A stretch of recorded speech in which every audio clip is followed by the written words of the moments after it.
Hey, ShineOners, Jim Cremella here, coming at you with another edition of Shot of Espresso. In this one, I want to focus on data.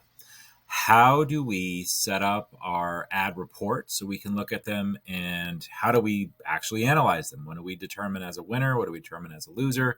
And how do we look at our data? So I'm going to start with Facebook, and then I'll go into TikTok. So I want to keep this as brief as possible to respect your time. So let's go ahead and dive right in. When you are first looking at your data in Facebook, you will probably end up with what they call the performance tab, and that shows you these basic columns. And they work. You can get some of the information that you need, but realistically, it's not going to really give us the data that we want. So at least for what I'm looking for. So to set things up, we're looking at the exact same sets of data that you want what we are. Let's go ahead and fix this. So we're going to select columns. I'm going to scroll down to the bottom where it says customize columns. And then we're going to get rid of everything. We're going to keep delivery and ad set, and then everything else we're going to get rid of. Okay. And then we're going to build this out one column at a time. And the reason I'm doing it this way, instead of just adding the stuff and reorganizing it, is the click and drag feature is nice and all, but it gets kind of messed up down here at the bottom because you have to scroll and then you have to find the right spot. And I found it was much easier to set up new ad accounts this way versus another way. So let's go ahead without further ado. So the next thing we want is CPM, frequency, CPCs, we want both. CTR, we want all. I use CTR, link click-through rate. I know a lot of people use unique CTR. Whichever floats your boat is fine with me. It does not matter. Now, you'll see CPC all and CPC cost. I move up the CTR all, so I set my columns up as if it were top of the funnel going all the way down through purchase. So I look at on Facebook metrics, going into on page, then cart, then checkout, then purchase. So this is how I'm going to set these up. So we've got CPM, frequency, CPC all, CTR all, CPC, cost per link click, and CTR. Now I want to go to our standard events, and we want content views, total, and cost. You want to uncheck these things because I only want to see all the content views lumped together. I don't want to see them as mobile app because I don't have a mobile app, and I don't particularly drive traffic to just on Facebook areas. I usually just go to websites. So it doesn't make a lot of sense to split the same exact data 3 times. And we're going to go to ads to cart, total, cost, same thing here. Uncheck those. Checkouts initiated.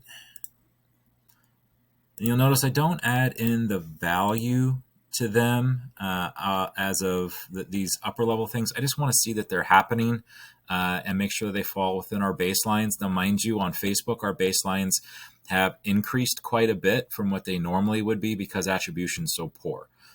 You can fix attribution a little bit by going into longer time periods, so larger time frames. So if you're looking intraday, it's going to be very hard to trust Facebook data. So same day, right? So if it's 2 o'clock on a Thursday and I want to look at just Thursday's data, that data is going to be 30 to 40% inaccurate. If I then add the day before, now I get a little bit more accurate. If I include 4 or 5 days, now I'm going to get probably a pretty good picture about how my ads are performing. So Jim, what do you do to optimize my ads intraday? I've just started a whole bunch of things, and I want to know, what should I do? Are they working? Are they not working? Should I give them time? And that's sort of the purpose of this video. So let's finish setting up our columns, and then I'll dive into that question. So this is purchases. We want total, cost per purchase, value per purchase, And I do want ROAS. And I want to uncheck all of these things. Okay, so there's number of purchase, cost per purchase. And actually I do ROAS first and then conversion value. And then I go for amount spent. And then last column. Now I'll apply. Once you've applied your columns, they should look pretty good like this. And once you have them the way you want to go back to columns and save. Otherwise, everything you just did, Facebook won't keep track of. So you want to save, name it, main one. Okay, and then if you want this column setup to show as default, you have to scroll down and select it and then say set as default. Okay, let me double check and make sure this looks about right. Yep. Purchase conversion value, amount spent, and budget is using ad set, which is fine. Cost per purchase, purchase ROAS. Yep. Okay. Now this is old data, so I don't mind sharing this data. This is just stuff that was from last year. All right. So what do I look at when I'm looking at data in Facebook and in TikTok? It's the same data, but with different sort of benchmarks, like what I'm looking for in each traffic source is a little bit different. CPMs, I want to be below $20. If I'm below $20, things are fine. Everything's great. If you start a new ad account and a new pixel for a new domain, there are really good chances, because I've done it now 4 times this year so far. And every time that I've done that, I have received incredibly high CPMs for the first anywhere from $300 to $1,000 in ad spend. I was getting a CPM of north or above $60. So $60 to $80 CPMs will never really, unless you have a really super high ticket item, like a $1,000 item, CPMs at $60 or $80 for our purchase price, which is usually around $60 to $80, is not going to yield a positive or profitable campaign. What you're looking for is $20-ish or below. You can see in this, when we ran it, this was Q3 of last year. We were at 881 total as an average, but we were within our norms. Now, I have sold $20 products with $30 CPMs and been profitable. That's not an ideal situation, but it can work. When you are in these evergreen times and you're not in huge expensive niche, huge expensive times of the year, like Q4, you're going to pay for more for ads than you would during Q1, 2, or 3. It just is the way it is. So you want to look for $20-ish of CPMs. Frequency is not all that important on Facebook, in my opinion. It's more of a factor on TikTok, but realistically, you are going to see there's not like a set number of frequency that once it hits above that, then all the ads stop performing. Normally, our typical workflow is ads are working fine. All of a sudden, they stop working. If this is TikTok, then we refresh the creative in the same ads, and then they go back to working again. Facebook, it's really a crapshoot. Sometimes they work fine, sometimes they don't work fine. Performance has gotten a little bit better over the last couple of weeks, so that's encouraging. Hopefully that continues. But like I said, it's very hit or miss on Facebook day by day. TikTok, we are finding more stability. As far as CTRs go, the numbers that I'm looking for on CTRs all is anything really above a 2 to 3%. Above 2%, that means people are engaging with it. More than likely, that's going to yield me a CTR link click of above 1%, which is what I want. In this example, obviously, I've ranked them by the highest to the lowest. And you can see that we had, for the most part, except for this particular campaign, we were well above a 2% or above on the majority of these campaigns, which means we were on the right track. The audience itself liked the ad. They interacted with it. They commented on it. They liked it. They shared it. That's what all means. All interactions, not just link clicks. Link clicks were relatively good too. They were relatively strong. We had a 6.81, 3.8, 2.4. Really, anything above a 1 could yield a profitable campaign. Could is the operative word there. It's not guaranteed, but it could very well yield a profitable campaign. What I have seen in most cases is if the average click-through rate on the link is below a 1 or like below 0.8, there's very little chance that it's going to work out long-term to be profitable. I had one campaign last year that was right around that 0.8, 0.9 click-through rate, and it was profitable for us, especially in Q4. So Q4, kind of the normalcies are generalities, kind of lead way to the extremes or like the offshoots because it's Q4. And what I mean by that is in Q4, there's a lot more people in the buying mood than there are any other time of the year. So even you may not get a lot of people that are interacting with your ads, but those who are tend to be more in the buying mood. If that makes sense. So generalities, you want above a 2% CTR all, you want above a 1% CTR link click. For add to carts, really anything below like $20 is a good indicator that you have potential of a winner. Again, there's no guarantee that if this metric is hit, it's going to be a winner. For example, I had $11 add to cart, $6.69, $8 add to cart, $5.78, $8.28 add to carts, and none of those worked out. I spent over $40 on each of them, and I do not have a tracked purchase on them. So it's not necessarily guaranteeing a win or something that's going to work well. It's just an indicator. Okay. It would, if I had $10 add to carts and I've spent $20 and I had 2 people add to cart, I would be more apt to spend another $20. Right. So it's sort of like the way I optimize is I look, okay, I've spent 10 or 15 bucks. I usually don't look at anything until I spend at least $10 to $15. And then I'll look at my CTR all. Are they good? Are they above 2%? If they are, let them run. If they aren't, that means I have an ad problem. If people aren't interacting with the ad, it's either the ad itself, which is more than likely the case, or it's the audience you're targeting. Okay. So you have to change one of the two things, change up your audiences.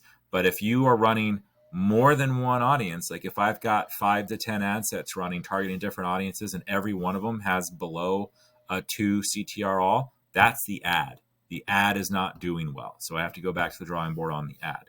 Kind of the same thing on CTR as far as link click goes. If all of your variations or all of your audience tests are below a 1% CTR link click, that means it's not an audience problem, it's an ad problem. Your offer is not interesting enough, or the product is not interesting enough to get people to want to click it. So that means either your phrase is wrong if it's a message card or a graphic product. Your video may not be doing well, or your image may not be doing well. You have to go back to the drawing board and go, if you have poor CTRs, below a 1 on average across all of your ad sets, below a 2 CTR all across all of your ad sets, you need to go back to the drawing board and go, is my product good enough? Do I believe in this product?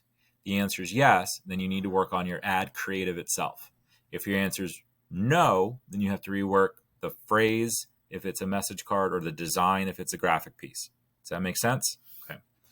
If you're getting add to carts, or you're getting really good click-through rates, but nobody's adding to cart, so let's say your metrics on CTR is good, but your cost per add to cart is not good, it's like above $20, $30, $40, $50 add to carts, then more than likely it's your price. You are probably asking too much for whatever product you're selling. Price is the number one determining factor on whether someone will add to cart on the product page, right? Beyond price, it's speed. So if the price is, you're within, what most people charge, and you're like, well, I've seen lots of sellers sell the Love Knot for X number of dollars, and I'm selling the Love Knot for this too, or slightly under it. Maybe it's your page is loading too slow. So you need to check gtmetrics.com, run a page speed, and then see if that works or not. right? And then you have to get into maybe adjusting your product description, your images, those types of things. But the biggest needle mover to increase add to cart rate is price. So if you're going to lower, and this is what I had to do for one of our products last year. We were getting good click-through rates, but very poor add to carts, which led to very poor cost per conversions, right? Like very high cost per conversions. So I fixed it by lowering the front end price to really relatively low, lower than what we would recommend most people doing. And it was a $39.95 for the Oreo box, and then $59.95 for the mahogany box. I made up for it because, one, it was in the daughter niche, and the daughter niche, you tend to get more units purchased than, say, the wife or girlfriend niche, because there's a good chance that someone has more daughters, like multiple daughters, than multiple girlfriends or wives. Okay. So because of the multi-unit niche I was in, I was comfortable lowering the price. Plus, I added a very robust upsell sequence using one-click upsell. So I sacrificed front-end AOV, right, off the hero product purchase price, but I made up for it in multi-unit sales and post-purchase sales to keep I think we were still at like somewhere between the $70 and $80 range AOV. But because I did that, I was able to make that product, instead of break even, I was able to actually make profit off of it. So that was a good example of using data to understand where in your funnel it's breaking down. So if people like your ad, you'll notice it here on CTRs. If people like your price, you'll notice pretty decent add to carts. If you have an easy to follow checkout process, and you either offer relatively cheap shipping or free shipping. Now, mind you, most people will default to say, well, just do free shipping. I would argue the point that if you try shipping, you might lose a little bit of conversion rate, but you'll make more money because everybody that does convert will pay that shipping cost. I've price tested a lot of different shipping costs in my day. Anywhere between $4.95 and $5.95 for shipping. Most people don't bat an eye at that anymore. I see very little reduction in conversion rate offering shipping for $4.95 or $5.95. Above $5.95 for this price point, people start to question whether it's worth the purchase. So if you want an extra $4.95 or $5.95 per order, you should try out charging for shipping. It's between you, me, and the fence post. And then for purchases, obviously, it is what it is, right? Like if this isn't going to work out. Paying $114 for an item that costs $59 is not going to equate to a profitable campaign. Unless you have a very, very robust back end, and that would include a post-purchase sequence, and then an immediate email upsell sequence, followed with a very large post welcoming flow after their initial purchase on emails and SMS to try and squeeze as much money as possible out of them. Or it's a subscription model where you don't mind losing money on the front end because you're going to make it back through them re-upping their subscription once or twice. Okay, so that is how I really analyze data in Facebook. I set up my columns, and then I go and I ask myself questions. And I'll just use this one because it had purchases throughout. I go, is my CTR above a 2? Yes. Okay, I can keep letting it run. Is my CTR link click-through rate above a 1? Yes. Okay, I'm going to let that continue to run. Is my add to cart cheaper than $30? Yes. Okay, I'll continue to let it run. Then it's a maximum of $50. If I'm running something new, you got $50 to buy a purchase. And it doesn't matter if any of these numbers, like all these numbers are fantastic, but you spent $40 to $50 and I didn't get a purchase from you, you're done. It's ultimately, all these metrics are vanity. They don't really matter a whole hill of beans. What it does show is that something was going on in the checkout process.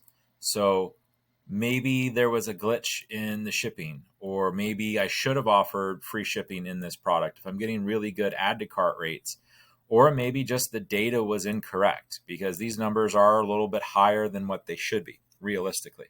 But this was all the way back in Q3, and I honestly don't remember this test. What it does say is that during Q3 this year, I'm going to try this again. and see what happens on TikTok and on Facebook to see, can we get this to work? And if you notice, bridesmaid, bridesmaid, bridesmaid, bridesmaid, bride, groomsmen, those products that were getting really good interaction in July were all around the wedding niche. Hint, hint, very few people target with our products the wedding niche. That is a huge market that really comes into swing after Mother's Day and Father's Day are over. So focus on Mother's and Father's Day first, then dive immediately into wedding season.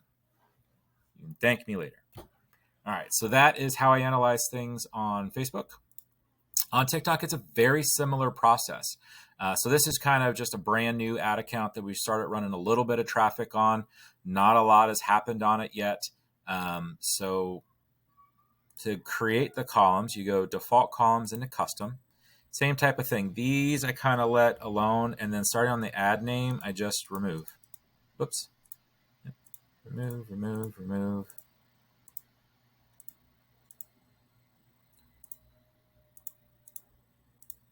There we go. Now, add the same things in we just added in before. So we're going to add CPM, and I want frequency, and then I want, they do not have a CTR all and a link click. They just have CTR. It's just, do you click on the thing or not, which is fine. I'm just letting you know that when you're setting these up, don't beat yourself up about not being able to find CTR all or CTA all. So CTR and then CPC. That's click-through rate. That's cost per click. And now we need to get on page events. And we need view content. And I want total and cost. So view content, total, and cost. And then add to cart, total, and cost. And then complete payment. I want total. And then I want ROAS. And then I want the cost per purchase. And then I want the value. Okay, and now I want spend, which is total cost. They call it total cost instead of amount spent. And then I want my budget. Oh, it's already up here. Sorry. Yeah, they put it up top. Okay, and now I go confirm. And now my data will look very similar to the other. And you have to do the same thing here. You go custom columns, and they go click this tab here that says save as preset, and you just call it whatever you want to call it. I usually call them like main or something like that. And then here are my default things. So budget is, all of my budget is going to go here because it's set at the ad group level. CPMs are super cheap. Frequency is fine. Click-through rate is terrible, right, comparatively to what Facebook is, but that's because CPM is so cheap. CTR is only 0.41%, but my cost per click is still less than that dollar, right? So it's 69 cents. My total cost for view content was $64 per view content, which means this ad was going, I think, to our homepage. And I need to talk with our media buyer about it because it should be going to our collection page. Let me check. And I want to preview. Edit.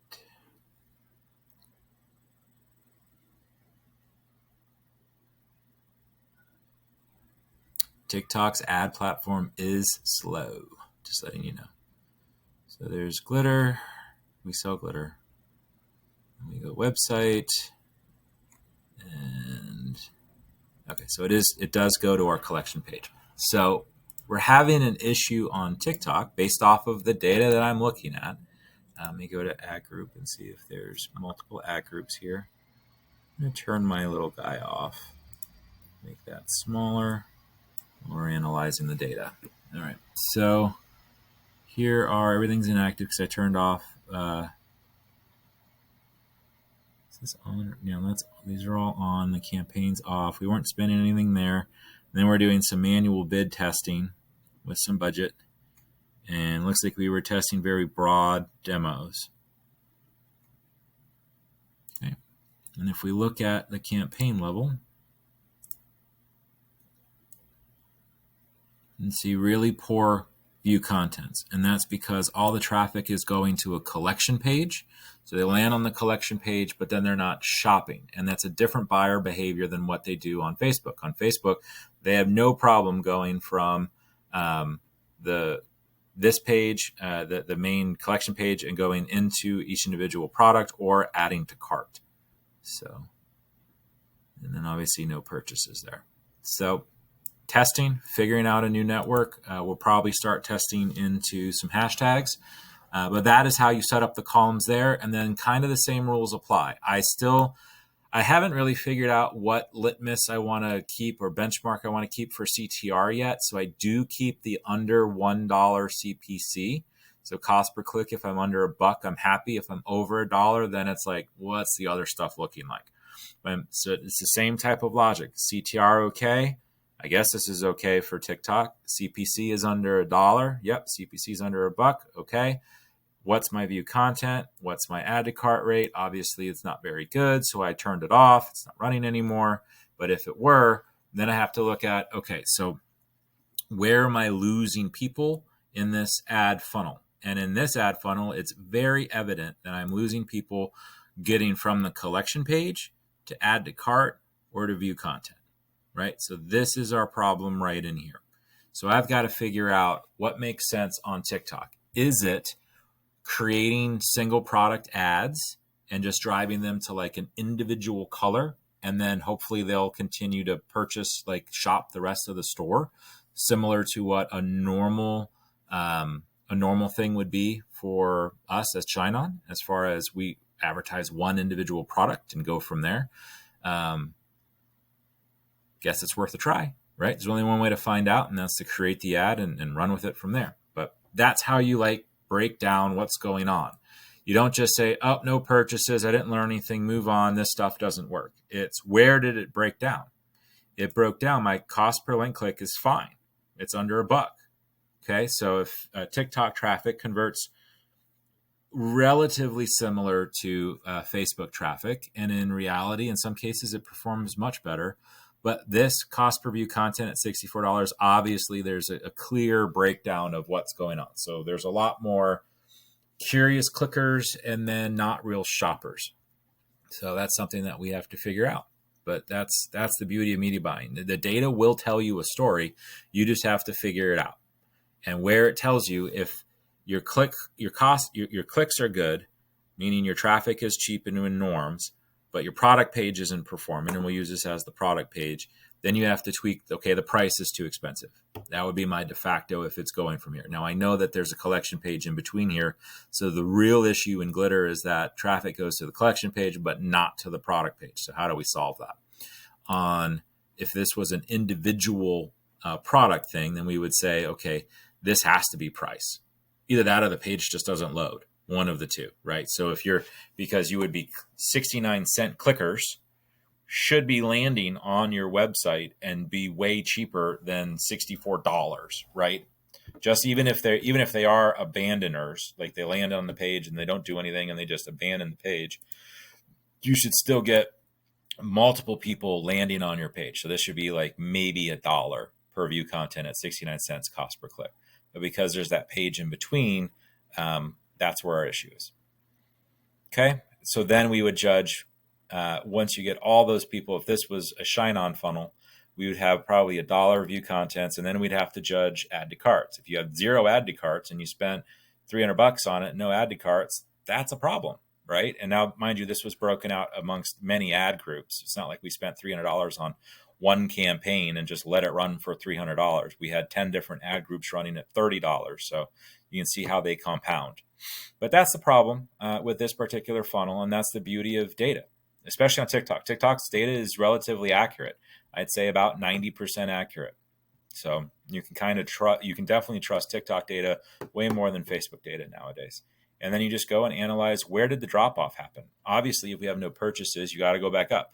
We had no purchases. What was the cost of initiate checkout? That's the number of the cost of going from the cart to the checkout. If that's where your big spike happened, how do you fix that? Do you offer a buy it now option? Do you change up the cart format? Do you split test and CRO the cart page to get the cart page to checkout ratio higher, so that if more people end up going from cart to checkout, obviously more people are going to checkout. So there's ways to identify where the hole is in your funnel, and this is how you do it, through data. All right, y'all. I don't want to brain dump too much on you in one session, so I'm going to go ahead and cut it from here. If you have any questions, as always, please feel free to tag me in a question below. Otherwise, I will not see it, and I will not be able to reply. Hope all is well on your end. Keep plugging away. You guys are doing a great, great job. And until next time, stay shiny out there, everybody.